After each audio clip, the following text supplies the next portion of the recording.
Professor ইউনূসের ব্যাপারে অনেকে দাবি করছেন উনি তো ভালোই দেশ চালাচ্ছেন, শহীদ প্রেসিডেন্ট জিয়াউর রহমানের পরে সবচেয়ে সফলভাবে দেশ চালাচ্ছেন, তাহলে কি ওনার আসলে লম্বা সময় থাকা উচিত কিনা?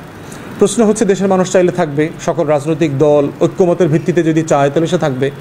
তো তার থাকা না থাকার গ্রহণযোগ্যতা, ন্যায্যতার জায়গা হচ্ছে অংশীজনরা কি মনে করে। অংশীজন কারা? বাংলাদেশের রাজনৈতিক দল, ছাত্র সমাজ, গণ অভ্যুত্থানের পক্ষের শক্তি, পেশাজীবীরা। এই যে টোটাল অংশীজনরা আছে যারা ফ্যাসিবাদ বিরোধী আন্দোলন করেছে, একটা পরিবর্তন করেছে, তারা সবাই মিলে যদি চায় প্রফেসর ইউনূস 6 মাস থাকবে, 6 মাস থাকবে। যদি আরও 1 বছর থাকতে চায়, জুন মাস পর্যন্ত আগামী বছরের সবাই মিলে চায়, তো জুন মাস পর্যন্ত থাকবে। যদি সবাই মিলে চায় যে এটা আরও বেশি থাকা দরকার, আরও বেশি থাকবে। যদি সবাই মিলে চায় যে না আগস্টের 5 তারিখে নির্বাচন দিতে হবে, তাহলে আগস্টের 5 তারিখে নির্বাচন দিতে হবে। মোদ্দা কথা হচ্ছে, যত সফল রাষ্ট্রপতি, রাষ্ট্রনায়কই হন না কেন, তাকে জনগণের ম্যান্ডেট নিয়ে জনগণকে প্রতিনিধিত্ব করে এমন লোকদের মতামতের ভিত্তিতে তাকে ক্ষমতায় থাকতে হবে। এবং অংশীজনরা যদি একমত হতে না পারে, এমন সিচুয়েশন যদি তৈরি হয়, অনেক সময় আমাদেরকে এই প্রশ্ন করছে যে ধরেন কয়েকজন বলল যে আগস্টে নির্বাচন দিয়ে দেন, কয়েকজন বলল যে না ডিসেম্বরে নির্বাচন দিয়ে দেন, কয়েকজন বলল যে না যেহেতু আপনি বলেছেন আগামী বছর জুন পর্যন্তই থাকেন, তাহলে এইটার ব্যাপারে সরকার সিদ্ধান্ত কিভাবে নেবে? সরকারের সিদ্ধান্ত নেবার দ্বিতীয় গণতান্ত্রিক পদ্ধতি হচ্ছে গণভোট। আপনি রেফারেন্ডামে চলে যাবেন, রেফারেন্ডামে মতামত দিবেন, জনগণের মতামত নেন। আপনি কি আগস্টে নির্বাচন চান, ডিসেম্বরে নির্বাচন চান, ফেব্রুয়ারি মার্চে নির্বাচন চান, আগামী জুনে নির্বাচন চান, না আরও পরে নির্বাচন চান, অথবা কখন নির্বাচন চান, আপনি লিখে দেন ওখানে কাগজ কলমে। দেখেন মানুষ কি বলে, এবং মানুষের মতামতের উপর ভিত্তি করে সবাই সিদ্ধান্ত নিতে হবে। মোদ্দা কথা হচ্ছে, কে কতদিন ক্ষমতায় থাকবে এটা মতামতের ভিত্তিতে, ঐক্যমতের ভিত্তিতে সবার সাথে পরামর্শ করে প্রয়োজনে গণভোটের মাধ্যমে এই সিদ্ধান্তে আমাদেরকে আসতে হবে। গত সপ্তাহে বাংলাদেশের অন্তর্বর্তীকালীন সরকারের উদ্যোগে একটা বিনিয়োগ সম্মেলন হয়ে গেল 3-4 দিনের, এবং বাংলাদেশের ইতিহাসে এটা অত্যন্ত একটা গুরুত্বপূর্ণ মাইলফলক বলতে হবে। আমরা বিভিন্ন সময় দেখেছি যে বিনিয়োগ উদ্যোগ তৈরি করবার জন্য অথবা উদ্যোক্তাদেরকে বাংলাদেশে আনবার জন্য বাংলাদেশের একটা বিশাল দল, আমলারা, ব্যবসায়ীরা, আওয়ামী লীগ স্পন্সররা মিলে বিভিন্ন দেশে তারা পিকনিক করতে যেতেন, তারা আমেরিকাতে যেতেন, রোড শো করতেন, ইউরোপে ঘুরে বেড়াতেন, এবং বিশাল বহর নিয়ে 50, 60, 100, 200 লোক নিয়ে কয়েকশো মিলিয়ন ডলার খরচ করে এসে তারা ব্যাপক আনন্দ ফুর্তি করে এসে একটা ব্রিফিং করতেন যে বাংলাদেশে প্রচুর বিনিয়োগের সম্ভাবনা তৈরি হয়েছে, বাংলাদেশের প্রচুর লুটপাটের সম্ভাবনা তৈরি হয়েছে। বিনিয়োগ মানে লুটপাট অর্থে পড়তে হবে। আওয়ামী লীগ যখন বিনিয়োগের কথা বলেছে আমরা লুটপাট অর্থে বুঝেছি আর কি। তো এইভাবেই হচ্ছে দেশ থেকে হাজার হাজার কোটি টাকা পাচার হয়ে গেছে আর কি। এবং আমরা দেখেছি যে বাংলাদেশ সরকারের আওয়ামী রেজিমের এমপি মন্ত্রীরা কীভাবে দেশের টাকা লুটপাট করে বিদেশে বিনিয়োগ করেছে, এবং সেইগুলোর তথ্য উপাত্ত আমরা বিভিন্ন ফর্মে এখন দেখতে পাচ্ছি। তো এই উদ্যোগকে, এই বিনিয়োগ সম্মেলনকে আমরা স্বাগত জানাই, কোনো সন্দেহ নাই। কিন্তু আমরা মনে করছি যে মধ্যম আয়ের দেশ হবার যে একটা ফাঁদে বাংলাদেশকে ফেলা হয়েছে আওয়ামী সরকার এবং আমাদের যারা বিদেশি শত্রুরা আছে তারা মিলে, তাদের এই ফাঁদে যদি আমরা পড়ি তাহলে বাংলাদেশের যে কারণে বাংলাদেশে আসলে বিনিয়োগ হয়েছে, যেই কারণে বাংলাদেশের পণ্য সারা দুনিয়াতে সুলভ মূল্যে রপ্তানি হতে পারছে, ঠিক সেই জায়গাগুলোতে আমাদের অবস্থান দুর্বল হয়ে যাবে। তো সেখানে আমরা বারবার বোধ করেছি যে মধ্যম আয়ের দেশ হবার যে ফাঁদ, এটা একটা ষড়যন্ত্র আওয়ামী লীগের মাধ্যমে আমাদেরকে করানো হয়েছে।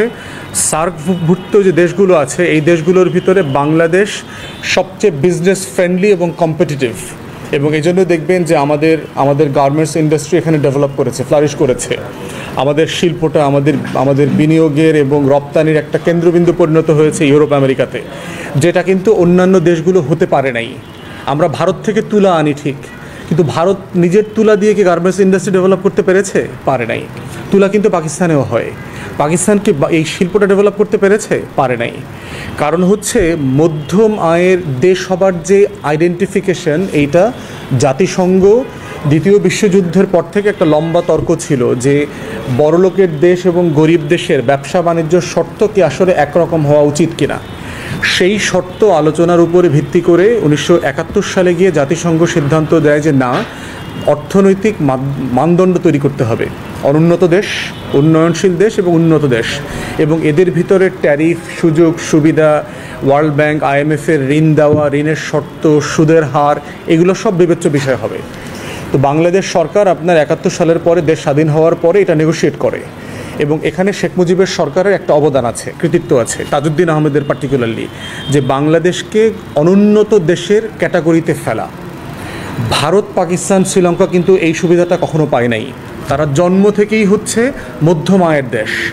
এই জন্য সারা পৃথিবীতে বাণিজ্য সুবিধা যেটা পাওয়া, রপ্তানি সুবিধা পাওয়া, ট্যাক্স ফ্রি রপ্তানি করতে পারার যে সুবিধা, অল্প ঋণে IMF, ওয়ার্ল্ড ব্যাংক থেকে সুদ পাওয়া, ঋণ পাওয়া, এই জায়গাটার সুবিধা ওরা কখনো পায় নাই। বাংলাদেশ পেয়েছে 75 সালের পর থেকে, বাংলাদেশ পেয়েছে, এটা নেগোশিয়েট করেছে।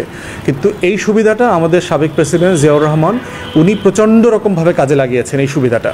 এবং এই সুবিধাটা থাকার কারণেই যেটা হয়েছে, দক্ষিণ কোরিয়া তখন আমাদের গার্মেন্টস শিল্পে বিনিয়োগ করে। বাংলাদেশে গার্মেন্টস শিল্পের জনক বলতে গেলে কিন্তু দক্ষিণ কোরিয়াকে বলতে হবে, যারা আমাদেরকে সাহায্য করেছে, আমাদের গার্মেন্টসের কর্মীদেরকে প্রশিক্ষিত করেছে, আমাদের ম্যানেজমেন্টের লোকদেরকে বিভিন্ন জায়গাতে নিয়ে ট্রেনিং দেওয়ার ব্যবস্থা করেছে। সেই বাস্তবতাগুলোতে আমরা দেখেছি যে এই সুবিধাটা নিয়েছে হচ্ছে আপনার ওই 75 পরবর্তী যে আমাদের যে অবস্থানটা আমরা পেয়েছি, যে আমরা গরিব দেশ, আমরা গরিব দেশের অনেক অন্যায় WTO যেটা আছে, বিশ্ব বাণিজ্য সংস্থা, এটা নেয় না।